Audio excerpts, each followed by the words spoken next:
Hey guys, it's JC Theater Yu-Gi-Oh here, and today I'm coming at you with a Fluffal deck profile. I've always enjoyed the aesthetic with Fluffals and how they're cute little stuffed animals that turn into deadly beasts once you fuse them together with the edge imps. And this build, I will admit, isn't revolutionary by any means, but it's definitely a good starter build, and I have a lot of fun playing it this way. So without further ado, let's get started with the deck profile. First up, I'm playing one Fluffal Cat. If he's sent to the graveyard for a fusion material of a fusion monster, you can target one polymerization in your graveyard and add it to your hand. So he's good because you can fuse him in order to bring out a Fright Fur monster, and then you can use his effect to bring back a polymerization, and then you can fuse Fright Fur Sabertooth, which requires a Fright Fur and a Fluffal monster. So this actually is like almost, it definitely helps bring out Fright Fur Sabertooth. Next up, we play Fluffal Owl. Fluffal Owl has two effects, and you can only use one of the two effects. You can either, when he's normal or special summoned, add a polymerization to your hand, or if he's on the field, you can pay 500 life points and basically use the effect of polymerization. Fluffal Sheep I like. Its effect is if you control a Fluffal monster, except for a Fluffal Sheep, you can special summon him from your hand onto the field, and when he's on the field, you can return one other Fluffal monster you control to the hand and special summon an Edge Imp monster from your hand or graveyard. So this helps also extend your fusion plays. Now, for the one of Edge Imp monster, I play one Sabers. One is all you need because if he's in your graveyard, you can place one card from your hand on the top of your deck and special summon him in defense position back onto the field. You can only use this once per turn, but as long as you get him into the graveyard, then you can start reusing him over and over again as long as you don't banish him with the Fright Fur Fusion. For the first two of, I play two Fluffal Penguin. Honestly, if you have three, I would recommend maybe bumping this up to 3. I only own 2, so that's why I play 2, to be honest. During your main phase, you can special summon another Fluffal monster from your hand except Fluffal Penguin. And once per turn, this card is sent to the graveyard as a fusion material for a fusion summon of a Fright Fur monster. You can draw 2 cards and discard 1 card. So that's definitely a good drawing effect for this deck. For 3 of, we play 3 Fluffal Dog. When Fluffal Dog is summoned, you can add 1 Edge Imp Sabers or Fluffal monster from your deck to your hand. So he's basically just an extender and a searcher, so that way you can get those Edge Imp Sabers or any other Fluffal monster to your hand from your deck. The card that Fluffal Dog cannot search is Edge Imp Chain. Edge Imp Chain is another 3 every run, and if it declares an attack, you can add 1 Edge Imp Chain from your deck to your hand. That doesn't come up too much, but it is interesting to note. And if he's sent from your hand or field to the graveyard, you can add 1 Fright Fur card from your deck to your hand. So if you fusion him off with polymerization, you can add a Fright Fur fusion to your hand to further plays that way. Now on to an engine we have going is the 3 Fluffal Bear, and then the 3 Fluffal Wings. These guys go together. Let me just move these up a little bit so that way we can get them all on screen here. Fluffal Bear, you can discard him from your hand to the graveyard in order to search 1 toy vendor directly from your deck and set it onto your field. This also has another effect where you can tribute him while on the field in order to add a polymerization from your graveyard to your hand, but that doesn't come up nearly as often as his primary use, which is to set one of your toy vendors in the deck, which I'm going to put on the screen right now for you. Next up, we have the 3 Fluffal Wings. If he's sent to the graveyard and you control this toy vendor on the field, you can banish him from your graveyard and then banish another Fluffal from your graveyard. And if you do, draw 1 card, and then you can send the toy vendor to the graveyard that's on your field to draw another card. So Fluffal Wings just has a complicated way of drawing you 2 cards. All you need is toy vendor on the field. The combo is send this guy to the graveyard to set toy vendor, activate toy vendor, and then somehow find a way to get Fluffal Wings in the graveyard, and then you get to draw 2 basically. Toy vendor has the effect of once per turn you can discard 1 card to draw 1 card and show it to your opponent, And if it's a Fluffal monster, you can special summon one monster from your hand. And that doesn't mean one Fluffal monster. You can special summon any monster from your hand if you want to run any other non-archetype monsters in the deck. Otherwise, if it's not a Fluffal monster, you discard the card you drew, and if this card is sent to the graveyard, you can add one Edgem Sabers or one Fluffal monster from your deck to your hand. So you not only get the draw 2 with this guy, but once he's sent to the graveyard, or this thing's sent to the graveyard, you get to search another Fluffal monster. So it's definitely advantageous to you, and this is definitely a really good combo and gets you a lot of advantage. The last 3 monsters we play in the deck are actually just hand traps. This can be tailored to suit whatever you really face in your locals or anything, but I just run the 3 Ghost Ogres because I just find those are most helpful facing what I face. But you can switch these out with anything you deem necessary. You can even do effect veilers if you don't have any Ghost Ogres for a similar effect. Now let's move on to the rest of the spells. We actually are not running any traps in this deck, so that's a fun little trivia fact. We have the 1 Monster Reborn, the 1 Frightfur Reborn, which you can target 1 Frightfur monster in your graveyard and special summon it, and during your main phase, except the turn that it's sent to the graveyard, you can banish it from your graveyard to target one of your banished Fluffal or Frightfur monsters to return it to the graveyard. This is good because Frightfur Fusion here banishes.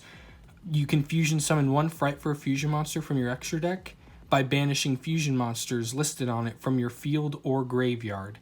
So it does help that it's from your graveyard, so you kind of get advantage there. But if any important cards are banished because of Frightfur Fusion, you can put them back in your graveyard with Frightfur Reborn later on. We also have 3 Foolish Burial Goods. This is to send that toy vendor in order to further your plays using toy vendor's effect. Next up, we have the 3 Polymerization. This is always good. This deck relies very heavily on fusion summoning, so Polymerization is always a good choice for that. And then we also, in order to search that Polymerization, we run the 3 Frightfur Patchwork. This lets you add 1 Edgem monster and 1 Polymerization from your deck to your hand, and you can only use 1 of these per turn. The only issue is you can't really use it if you burn through all your Polymerizations, but this is such a good starter play that it's worth running the 3 of, in my opinion. The final 3 cards in the deck are actually Suture Rebirth. You can target 1 Fluffal or Frightfur monster in your graveyard and special summon it onto the field, but its effects are negated. So that's the only drawback for it, unlike Frightfur Reborn, which allows you to just special summon it straight up. But this helps extend your plays further, and we'll get to see why when we get to the extra deck. First out of the links, we have the 1 Pentastag in order to get some piercing damage going. This is good because we are running a very battle-oriented deck. You really want to OTK as soon as possible, so this just helps get over any defense position monsters we may see. 1 Beat Cop because it's generic link materials and it has a good link arrows.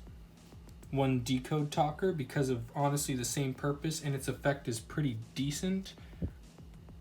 1 Borreload Dragon, and then 1 Poor Man's Boral Sword Dragon. Now on to the fusion. First off for the fusions, I run 2 Frightfur Sabertooth. Sabertooth has a pretty good effect. It requires 1 Frightfur Fusion monster and 1 or more Fluffal or Edgem monsters, and when it's fusion summoned, you can target 1 Frightfur monster in your graveyard and special summon it. So even though it requires a Frightfur Fusion monster as its material, if you fuse it away, if that first Frightfur is in your extra monster zone, you can send that to the graveyard to bring this guy out, and then he brings that monster back. So it frees up your extra monster zone in order to bring this guy out. So I think that's a pretty cool interaction with Master Rule 4. You can target 1 Frightfur monster in your graveyard. All Frightfur monsters you control gain 400 attack while he's on the field, and if he was fusion summoned using 3 or more fusion materials, it cannot be destroyed by battle or card effects. So that lets him stay on the field for the most part. And since he already has 2400 attack, with his effect he goes up to 2800 attack, which is pretty good. Next up, I play the 1 Frightfur Wolf. He's pretty okay. He has 2,000 attack, and he takes 1 Edgimp Sabers and 1 or more Fluffer monsters, and he can attack up to the number of times equal to the amount of fusion materials he has. So right off the bat, he can attack twice, and the more Fluffals you put into him, the more attacks he has. So potentially, if you're facing the right boards, you can go for game just with this guy alone, but I don't go into him personally too often. Next up, I play 1 Frightfur Devil. Devil I like because he's very generic. He takes any Edgimp monster and 1 Fluffal monster, so just 2 materials for this guy. And if he destroys an opponent's monster by battle, you can inflict 1,000 damage to your opponent. And if he's destroyed by battle or leaves the field because of an opponent's card effect, you can inflict 500 damage to your opponent for each Frightfur monster in your graveyard. So not only does he do burn damage, but he also has 3,000 attack to begin with. So he's definitely one of the stronger Frightfur monsters right off the bat when you summon him. Next is Frightfur Tiger. Tiger uses Edgimp Sabers and 1 or more Fluffal monsters, and if this card's fusion summon, you can target cards on the field up to the number of fusion materials used for its fusion summon and destroy them. Since you already used 2 at the minimum, when he's out on the field, your opponent already loses 2 cards if you decide to destroy 2 of your opponent's cards, and all Frightfur monsters you control gain 300 attack for each Fluffal monster and Frightfur monster you control. You can only control 1 Frightfur Tiger, but just that alone, allowing him to go up to a minimum of 2,200 attack because of his effect if he's like the only monster on your field, he definitely boosts up your Frightfurs and allows you to go for an OTK a lot quicker. Next up, I play 2 Frightfur Kraken. Kraken is very generic, just like Daredevil, in the sense that you can just use 1 Edgimp monster and 1 Fluffal monster as materials for him, and then once per turn you can target 1 monster your opponent controls and send it to the graveyard. So it's non-destruction removal. Even though it still targets, it's still pretty good in my opinion.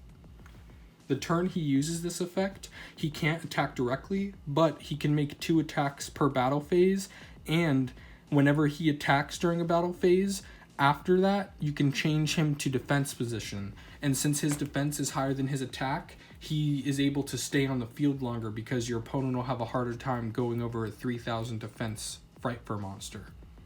The last Frightfur fusion I play in the deck is Frightfur Sheep. It doesn't come up as often, and I recommend, if you're using Frightfur Sheep, to put instant fusion into your main deck, but honestly I'm using my instant fusions in other decks, and I couldn't find the space based off of the deck I already made. This is 40 cards in the deck I showed you today. But Frightfur Sheep ultimately is pretty good, and since it's level 5, it can be used with instant fusion. But I just have it here because it is a pretty decent Frightfur monster. And just like I've been doing recently, I have 2 freebie spots in the deck. I would maybe recommend Abyss Dweller, since we do have at least a few level 4 monsters in the deck, or anything that really fits your locals or anything like that that you think would go good with the deck. Leave your opinions below. Any critiques for this, just let me know as well. Thank you so much for watching my Fluffal deck profile. Thank you so much. I'm JC Theater Yu-Gi-Oh! Let me put that right there. See ya.